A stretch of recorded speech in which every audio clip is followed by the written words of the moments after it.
जय श्री कृष्ण। राधे राधे। आप सभी को रंग भरी और आमल की एकादशी की बहुत बहुत शुभकामनाएं। एक समय की बात है जब माता पार्वती ने घोर तपस्या कर भगवान शिव को अपने पति रूप में प्राप्त किया था। अनेक युगों की कठिन तपस्या के बाद भगवान शिव ने प्रसन्न होकर पार्वती जी को स्वीकार किया और उनका विवाह विधि पूर्वक हिमालय राज्य के घर में संपन्न हुआ। किंतु विवाह के पश्चात माता पार्वती अपने पिताजी के घर में ही रही और भगवान शिव उन्हें अपने धाम नहीं ले गए। समय बीता गया और देवी पार्वती के गृह प्रवेश का शुभ अवसर निकट आया। फाल्गुन शुक्ल एकादशी के दिन, जिसे आज रंग भरी एकादशी कहा जाता है, भगवान शिव स्वयं अपने गणों के साथ हिमालय राज के महल पहुंचे। उनके साथ नंदी, भूत प्रेत गण, ऋषि मुनि और अनेक देवता भी गए थे। पूरे कैलाश और देवलोक में हर्ष छा गया था। चारों ओर मंगल ध्वनियां गूंज उठी थी और माता पार्वती को पूरे विधि विधान से गाने के लिए तैयार किया गया। भगवान शिव ने माता पार्वती को अपने दिव्य वाहन पर बिठाया और काशी के लिए प्रस्थान किया। जैसे ही वे काशी पहुंचे, संपूर्ण नगर में उत्सव का माहौल छा गया। भक्तों ने अपने आराध्य शिव पार्वती जी का भक्ति भाव स्वागत किया और चारों ओर मंगल गीत गाए जाने लगे। शिव भक्त ने रंग गुलाल उड़ाकर अपने आराध्या के आगमन के उल्लास मनाया। पूरे नगरी में आनंद और प्रेम की धारा बहने लगी। भगवान शिव स्वयं भी प्रसन्न होकर अपने भक्तों के साथ रंग खेलने लगे। माता पार्वती भी भक्तों के प्रेम को देखकर आनंदित हुई और उन्होंने भी शिव जी के संग रंगों की छटा बिखेरी। इस प्रकार रंग भरी एकादशी केवल शिव पार्वती के मिलन का दिन ही नहीं, बल्कि भक्ति, प्रेम और रंगों के उत्सव का प्रतीक बन गई है। तब से हर वर्ष रंग भरी एकादशी के दिन काशी में विशेष रूप से बाबा विश्वनाथ का श्रृंगार किया जाता है और भक्तगण गुलाल और अबीर अर्पित कर इस दिव्य मिलन का उत्सव मनाते हैं। यह दिन भगवान शिव और देवी पार्वती जी के प्रेम, भक्ति और आनंद का प्रतीक है और इसे मनाने से जीवन में सुख, समृद्धि और आध्यात्मिक ऊर्जा का संचार होता है। रंग भरी या आमल की एकादशी फाल्गुन शुक्ल पक्ष की एकादशी तिथि को मनाई जाती है, जिसका उल्लेख अनेक पुराणों में मिलता है। इस दिन भगवान विष्णु और आंवले के वृक्ष की पूजा करने का विशेष महत्व है। आंवला, जिसे अमृत फल माना जाता है, श्री हरि को अत्यंत प्रिय है और इसके पूजन से व्यक्ति के समस्त पाप नष्ट हो जाते हैं। यह एकादशी जीवन में शुद्धता, पुण्य और मोक्ष की प्राप्ति के द्वार खोलती है। इसे रंग भरी एकादशी भी कहते हैं क्योंकि यह होली के पूर्व आता है और भक्त इस दिन उल्लास पूर्वक भगवान का पूजन कर रंगों का उत्सव मनाते हैं।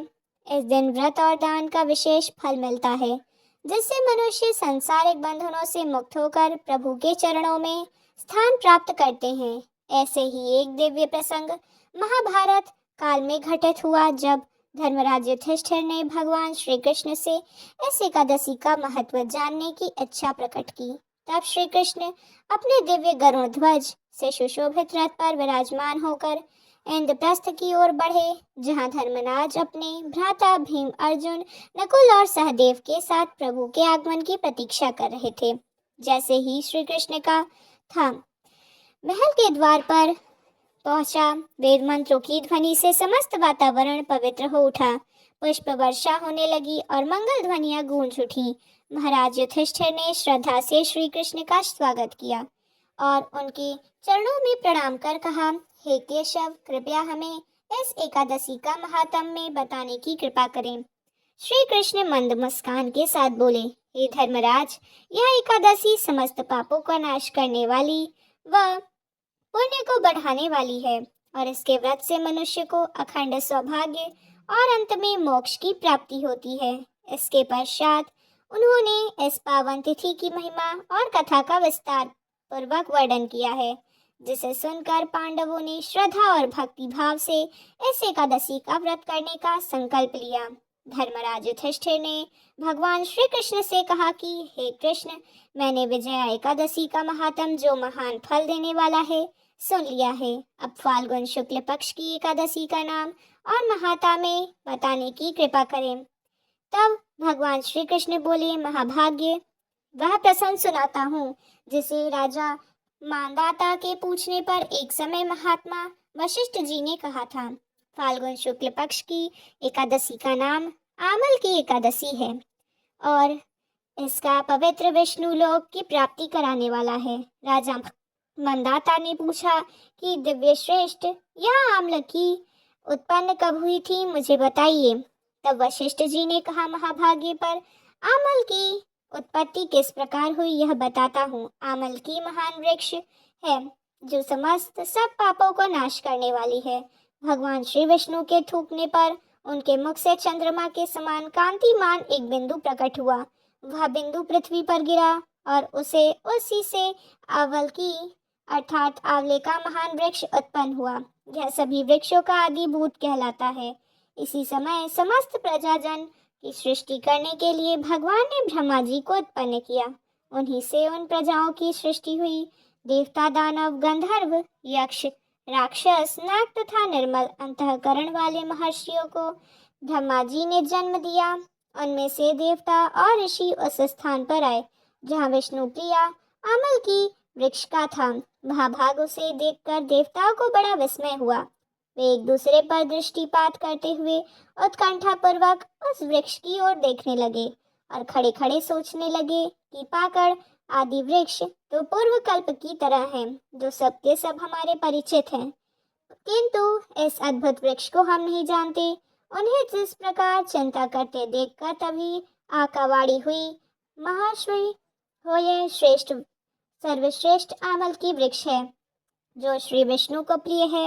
इसके स्मरण मात्र से गोदान का फल मिलता है। स्पर्श करने से इससे 2 गुना फल और भक्षण करने से 3 गुना पुण्य प्राप्त होता है। इसलिए सदा प्रयत्न पूर्वक अमल का सेवन करना चाहिए। यह सब पापों को हरने वाला वैष्णव वृक्ष बताया गया है। इसके मूल भाग में श्री विष्णु, उपपूरी भाग में श्री ब्रह्मास्कंद में परमेश्वर भगवान, रुद्र शाखाओं में और मुनि टहनियों में, देवता पत्तों में, वसु फूलों में गरुण मरुण गण और फलों में समस्त प्रजापति वास करते हैं। आमल की सर्वदेवमयी बताई गई है। तस्य मूले स्थि विष्णु स्तहदवम च पितामह सकंदे च भगवान रुद्रः संस्थया मुनः सय सवे प्रकाशा प्रशाखा सूच देवता परण सुभवस देव पुष्पेश मरुस्थल पूज्य हैं। ऋषि बोले, अव्यक्त रूप से बोलने वाले मनुष्य महापुरुष, हम लोग आपको क्या समझे? आप कौन हैं? देवता हैं या कोई? हमें ठीक ठीक बताइए। आकाशवाणी हुई, जो संपूर्ण भूतों के कर्ता, जो समस्त भुवन के सृष्टा हैं और उन्हें जिन्हें विद्यमान पुरुष भी कठिन से देख पाते हैं, वही सनातन विष्णु मैं हूँ। देवादिदेव भगवान विष्णु का कथन यह सुनकर उन ब्रह्म कुमार महर्षियों के नेत्र आश्चर्य से चकित हो उठे। उन्हें बड़ा विस्मय हुआ। वे आदि अंतरहित भगवान की स्तुति करने लगे। ऋषि बोले, संपूर्ण भूतों के आत्मभूत आत्मा एवं परमात्मा को नमस्कार है। अपनी महिमा से कभी च्युत न होने वाले अच्युत को नित्य प्रणाम। अंतरहित परमेश्वर को बारंबार प्रणाम है। दामोदर कवि और यज्ञेश को नमस्कार है। मायापते आपको प्रणाम है। आप विश्व के स्वामी हैं, आपको नमस्कार है। ऋषियों के इस प्रकार स्तुति करने पर भगवान श्री हरि संतुष्ट हुए और बोले, महर्षि हो तुम कौन सा अभिष्ट वरदान दूं? ऋषि बोले, भगवान यदि आप संतुष्ट हैं तो हम लोगों के हित के लिए कोई ऐसा व्रत बतलाइए जो स्वर्ग और मोक्ष रूपी फल प्रदान करने वाला हो। श्री विष्णु बोले, महर्षि हो फाल्गुन शुक्ल पक्ष में यदि पुण्य नक्षत्र से युक्त द्वादशी हो तो वह महान पुण्य देने वाली है और बड़े बड़े पादकों का नाश करने वाली है। द्विजो, उसमें जो विशेष कर्तव्य है उसको सुनो। आमल की एकादशी में आंवले के वृक्ष के पास जाकर वहां रात्रि में जागरण करो। इससे मनुष्य समस्त पापों से छूट जाता है और सहस्र गोदान फल प्राप्त करता है। विप्रगण, यह व्रत केवल उत्तम व्रत है जिसे तो मैंने लोग बताया है। ऋषि बोले, भगवान इस व्रत की विधि भी बतलाइए। यह कैसे पूर्ण होता है? इसके देवता नमस्कार और मंत्र कौन कौन से बताए गए हैं? उस समय स्नान और दान कैसे किया जाता है? पूजन की कौन सी विधि है? अथवा उसके लिए मंत्र क्या है, इन सब बातों का यथार्थ रूप से कृपया वर्णन कीजिए। भगवान श्री विष्णु ने कहा, द्विज, जो भी इस व्रत को उत्तम विधि है, अब इसको श्रवण करो। एकादशी को प्रातः काल दंत धावन करके यह संकल्प करें कि हे पुण्य रकाश, हे अच्युत, मैं एकादशी को निराहार रहकर दूसरे दिन भोजन करूंगी या करूंगा, आप मुझे शरण में रखें। ऐसा नियम लेने के बाद पतित, चोर, पाखंडी, दुराचारी, मर्यादा भंग करने वाले और गुरु पत्नीगामी मनुष्यों से वार्तालाप न करें। अपने मन को वश में रखते हुए नदी के पोखरे में या कुएं में फिर या घर में ही स्नान करें। स्नान करने से पहले शरीर में मिट्टी लगाएं और इस प्रकार कहें, अश्वकांति रथ क्रांते विष्णु वसुंधरे मृत्य के हर पाप में पापम जन्मों कोटिया समर्जित, अर्थात हे वसुंधरे, तुम्हारे ऊपर अश्व है और रथ चला करते हैं, तथा वामन अवतार के समय भगवान विष्णु ने भी तुम्हें अपने पैरों से नापा था। मृत्यु के मैंने करोड़ों जन्मों में जो पाप किए, मैं उन पापों को हर लो। फिर स्नान करते हुए इस प्रकार कहें, जल की अधिष्ठाता देवी, हे माता, तुम संपूर्ण भूतों के लिए जीवन हो, वही जीवन जो स्वेद और उद्धति जाति के जीवों का भी रक्षक है। आप रसों की स्वामिनी हो, आपको नमस्कार है। आज मैं संपूर्ण तीर्थों, कुंडों, झरनों, नदियों और देव संबंधी सरोवर में स्नान कर चुका। मेरा यह स्नान उत्तम, सभी स्नान का फल देने वाला हो। विद्यावान पुरुष को चाहिए कि वह परशुराम जी के सोने की प्रतिमा बनाए। प्रतिमा अपनी शक्ति और धन के अनुसार एक या आधे मासे स्वर्ण की होनी चाहिए। स्नान के बाद घर आकर पूजा और हवन करें। इसके बाद सब प्रकार की सामग्री लेकर आंवले के वृक्ष के पास जाएं, जहां वृक्ष के चारों ओर की जमीन झाड़ बुहार लेप पोत कर शुद्ध कर लें। शुद्ध की हुई भूमि में मंत्र पाठ पूर्वक जल से भरे हुए नवीन कलश की स्थापना करें। कलश में पंचरत्न और दिव्य गंध आदि छोड़ दें। श्वेत चंदन से चर्चित करें। कंठ में फूल की माला पहनाएं। सब प्रकार के धूप की सुगंध फैलाएं और जलाते हुए दीपों को की श्रेणी में सजा कर रखें। तात्पर्य यह है कि सब ओर से सुंदर और मनोहर दृश्य उपस्थित करें। पूजा के लिए नवीन छाता, जूता, वस्त्र भी मंगा कर रखें। कलश के ऊपर एक पात्र रखकर उसे दिव्य लाजो अर्थात खीलों आदि से भर दें। फिर उसके ऊपर स्वर्णम परशुराम जी की स्थापना करें। विश्व का यह नमः कहकर उनके चरणों की विश्व रूपण नमः से, दोनों घुटनों की उग्र नमः से, जांघों की धमोदरा नमः से, कटी भाग की पंध्यनाभ नमः से और उधर की श्रीवत्स धारण नमः से, वृक्ष स्थल की चक्रण नमः से, बाह की गद नमः से, दाहिनी भाग की वैकुंठा नमः से, कंठ की यज्ञ की मुखाय नमः से और मुख की विशोक निधि नमः से, नासिका की वासुदेवाय नमः से, नेत्रों की वामना नमः से, ललाट की सर्वात्मा, अंगों और मस्तक की पूजा करें। यही पूजा के मंत्र हैं। इसके बाद भक्ति युक्त चित्त से शुद्ध फल के द्वारा देवादिदेव परशुराम जी को अर्घ्य प्रदान करें।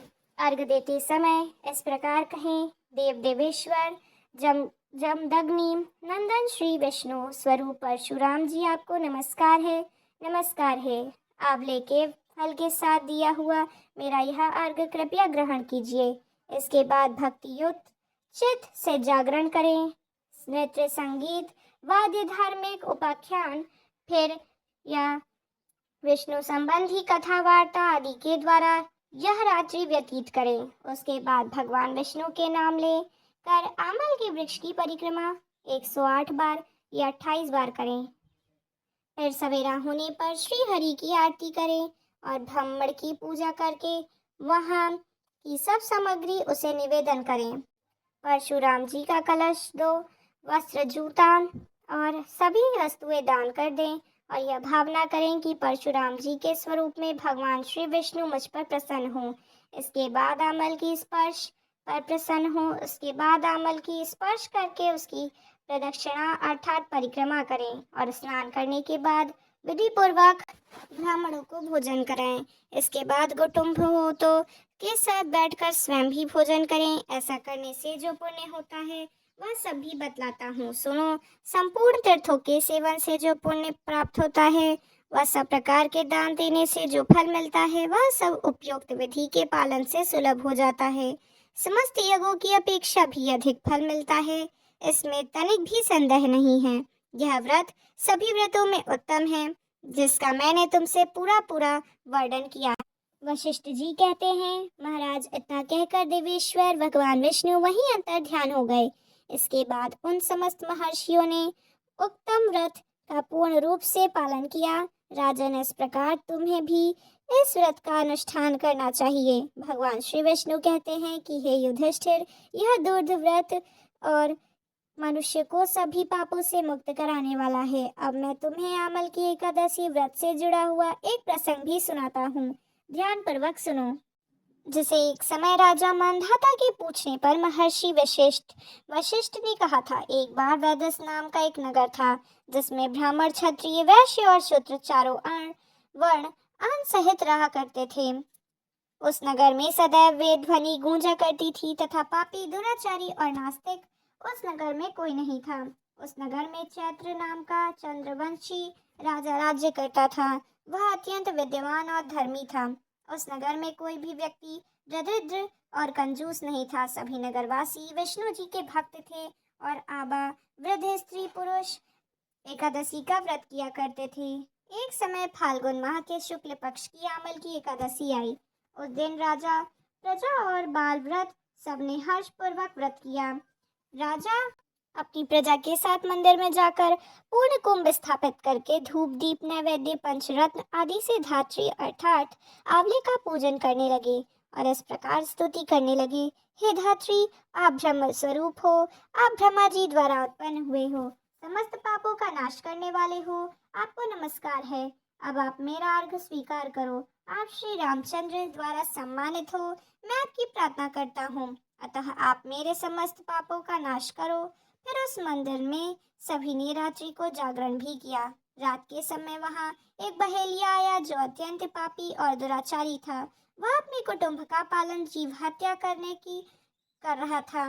भूख और प्यास से अत्यंत व्याकुल वह बहेलिया इस जागरण को देखने के लिए मंदिर के कोने में बैठ गया और भगवान विष्णु तथा एकादशी महात्मा की कथा सुनने लगा। इस प्रकार अन्य मनुष्यों की तरह उसने भी सारी रात जाग कर बिता दी। प्रातः काल होते ही सब लोग अपने घर चले गए तो बहेलिया भी अपने घर चला आया। घर जाकर उसने भोजन किया।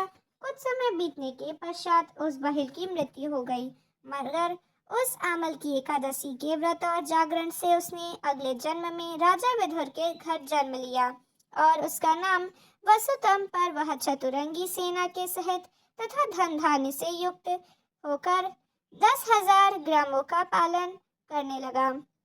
वह तेज में सूर्य के समान, कांति में चंद्रमा के समान, वीरता में भगवान विष्णु के समान और क्षमा में पृथ्वी के समान था। वह अत्यंत धार्मिक, सत्यवादिक, कर्मवीर और विष्णु भक्त था। वह प्रजा का समान भाव से पालन करता था। दान देना उसका नित्य कर्तव्य था। एक दिन राजा शिकार खेलने के लिए गया। देवयोग से वह मार्ग भूल गया। दिशा ज्ञान न रहने के कारण वह उसे वन में एक वृक्ष के नीचे सो गया।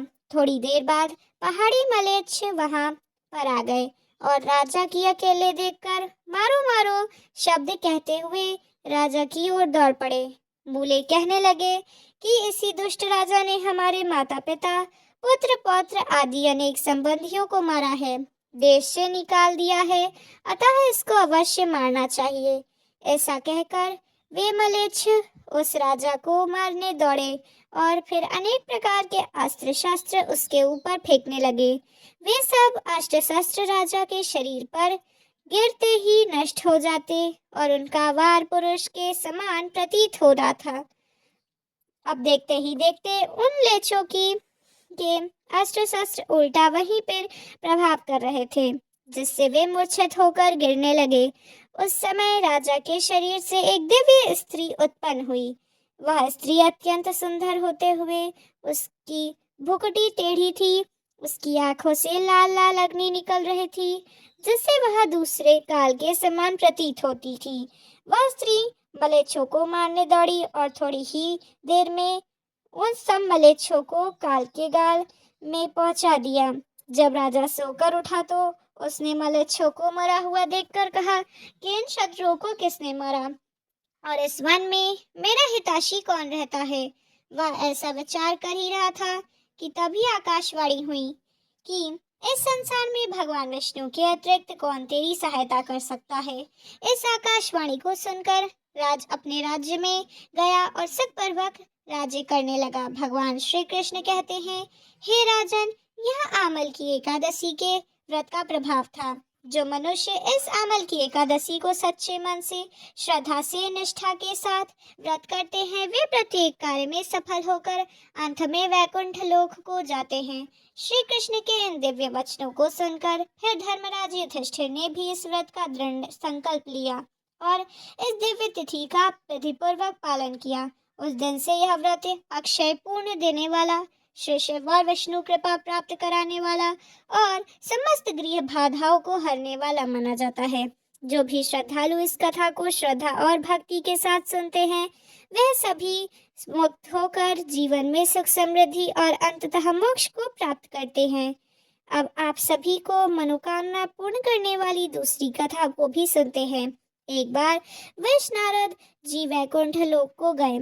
उन्होंने भगवान श्री लक्ष्मी नारायण जी को प्रणाम किया। फिर नारद जी ने श्री हरि से कहा, प्रभु, अब धरती पर आपका प्रभाव कम हो रहा है। धर्म प्रव चलने वाले अब आपको कोई अच्छा फल नहीं मिल रहा है। जो पाप कर रहे हैं उनका भला हो रहा है। तब श्री हरि कहने लगे कि ऐसा नहीं है देवर्ष, जो भी हो रहा है सब नियति के कारण हो रहा है।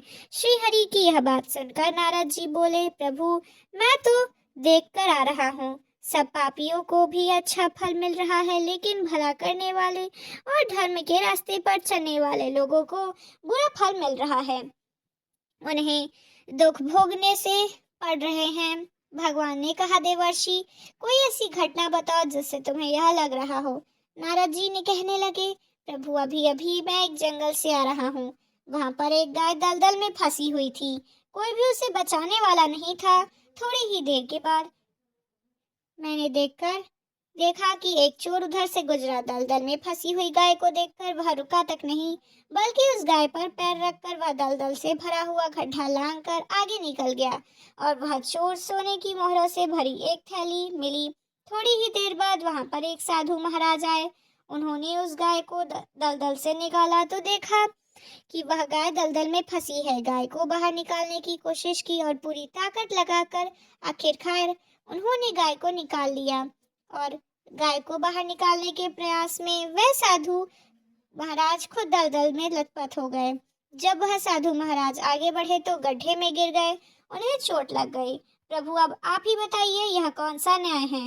नारद जी की पूरी बात सुन लेने के बाद श्री हरि बोले, देवर्षि, यह सही हुआ। जो चोर गाय पर पैर रखकर भाग गया था, उसकी किस्मत में तो एक खजाना था, लेकिन उसके इस पाप के कारण उसके मोहरे ही बिल पाई।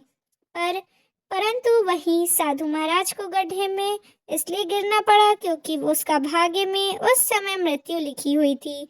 लेकिन एक गाय को बचाने के कारण, दलदल से बाहर निकालने के कारण उनके पुण्य अधिक फल बढ़ गया और उनकी मृत्यु बस एक छोटी सी चोट में बदल गई। इंसान के कर्म से ही उसका भाग त्याग होता है और भाग भी तय होता है। हे देवर्ष, इसलिए अच्छे कर्म करने वाले को अभी अच्छा कर्म करना नहीं छोड़ना चाहिए। श्री हरि की बात सुनकर देवर्ष नारद मुस्कुराते हुए कहे और प्रभु को प्रणाम करते हुए नारायण नारायण कहकर प्रभु की रचाई हुई सृष्टि को अन्य लीलाओं से देखने के लिए चल पड़े। प्रेम से बोलिए, श्री लक्ष्मी नारायण भगवान की जय। अब आइए सुनते हैं एकादशी माता की कथा। इस कथा को सुनने से ही एकादशी व्रत पूरा माना जाता है। श्रोताओं, एक बार एक बूढ़ी माँ ने एकादशी व्रत का उपवास रखे बड़े ही भक्ति भाव से वह एकादशी की पूजा किया करती। वे बूढ़ी हो चुकी थी। उन्हें वृद्धावस्था में कोई भी ऐसी वस्तु नहीं चाहिए थी जो वे एकादशी का उपवास रखती, क्योंकि एकादशी का उपवास तो कितना रखने से हरि की कृपा से सब कुछ मिल जाता है। वह बूढ़ी माँ तो अपने बच्चों के लिए, अपने परिवार की सुख सुविधा के लिए इतना कठिन व्रत रखती थी। वे दिन भर तो कठिन मन रख के अपनी प्यास को किसी तरह से रोकी रही, क्योंकि एकादशी के व्रत में वह जल की एक बूंद भी ग्रहण नहीं करती थी। द्वादश को ही जल पीकर वह अपने व्रत को पारण किया करती थी। दिन भर उन्होंने किसी प्रकार अपने मन को संयमित रखा, पूजा पाठ की, व्रत की कथा पढ़ी सुनी और पंडित जी को मिट्टी के पात्र में पानी भरकर मौसमी फल प्रदान किया। धोना भरकर शक्कर भी वितरित की और उन्हें गर्मी के कारण बेचैनी हो रही थी। एक तो निराहार निर्जल रहकर उपवास रखा था और ऊपर से प्यास भी अधिक सता रही थी। इसी कारण उन्होंने सोचा कि चलो पानी में बैठूं, शायद थोड़ी शांति मिलेगी। यह सोचकर वह पानी में बैठी रही, पानी से बार बार कुल्ला करती और मुंह हाथ धोती रही। तब तक वहीं से जाकर उन्हें थोड़ा बहुत चैन मिला। एक तो धूप तेज पड़ रही थी, इस कारण बार बार बूढ़ी माँ का मुंह सूखा जा रहा था। बूढ़ी माँ बड़ी बेचैन हो रही थी। एक तो बुढ़ापा, दूसरी यह भयंकर गर्मी। बुढ़ापे की जो स्थिति थी कुछ ऐसी होती है, बड़े मुश्किल से बरस बन पाता है। अब किसी प्रकार रोध होकर दिन कट पाया। अब बूढ़ी माँ ने सामने पहाड़ सी लंबी रात थी, जिसका कट पाना बड़ा ही मुश्किल दिखाई दे रहा था। चारपाई पर पड़ी हुई बूढ़ी माँ को किसी प्रकार की शांति नहीं मिल रही थी। बार बार प्यास के मारे गला सूख रहा था और वे इस प्रकार बेचैन होकर करवट बदलती जा रही थी। कई बार उठकर वे घर के बाहर जाती, फिर अंदर आ जाती। उन्हें घर के अंदर शांति मिल रही थी, न बाहर। वे पड़ी पड़ी एकादशी माता को याद करती रहीं, मन में ढती रहीं, हे माता, आप मेरी लाज रखिएगा, आप ही मुझे शक्ति दीजिएगा ताकि मैं भली भांति आपका व्रत कर सकूं और ये पहाड़ सी रात सुकून से बीत जाए। प्यास के कारण बूढ़ी माँ की बेचैनी तो बढ़ ही रही थी। उन्होंने धैर्य रखने का बहुत प्रयास किया, लेकिन आखिरकार उनकी सहनशीलता की सीमा टूट गई। वे घबराकर प्यास के मारे एकदम चिल्ला पड़ी, बचाओ बचाओ। बूढ़ी माँ का चिल्लाना सुनकर उनके परिवार के सभी सदस्य उनके आसपास इकट्ठा हो गए और बूढ़ी माँ की चारपाई के पास पहुंच गए। सब लोग बोले, अम्मा जी क्या हुआ, आपको चिल्ला क्यों रही हो? जब आपसे व्रत रखा नहीं जाता तो इस बुढ़ापे में इतना कठिन व्रत क्यों कर रही हो? अम्मा जी, अगर शरीर में ताकत हो तभी भक्ति हो पाएगी। आप पानी पी लीजिए। बूढ़ी माँ अपने परिवारजनों से बोली, मेरे तो प्यास के मारे प्राण ही निकल जा रहे हैं, जरा जल्दी से मेरी छाती पर ठंडे पानी का घड़ा घड़ा रख दो। दो नातियों ने दौड़कर दादी की छाती पर ठंडे पानी का बर्तन रख दिया। तब कहीं जाकर उन्हें थोड़ा बहुत सुकून मिला, और जब सुकून मिला तो थोड़ी देर के लिए उन्होंने अपनी आंखें बंद कर ली।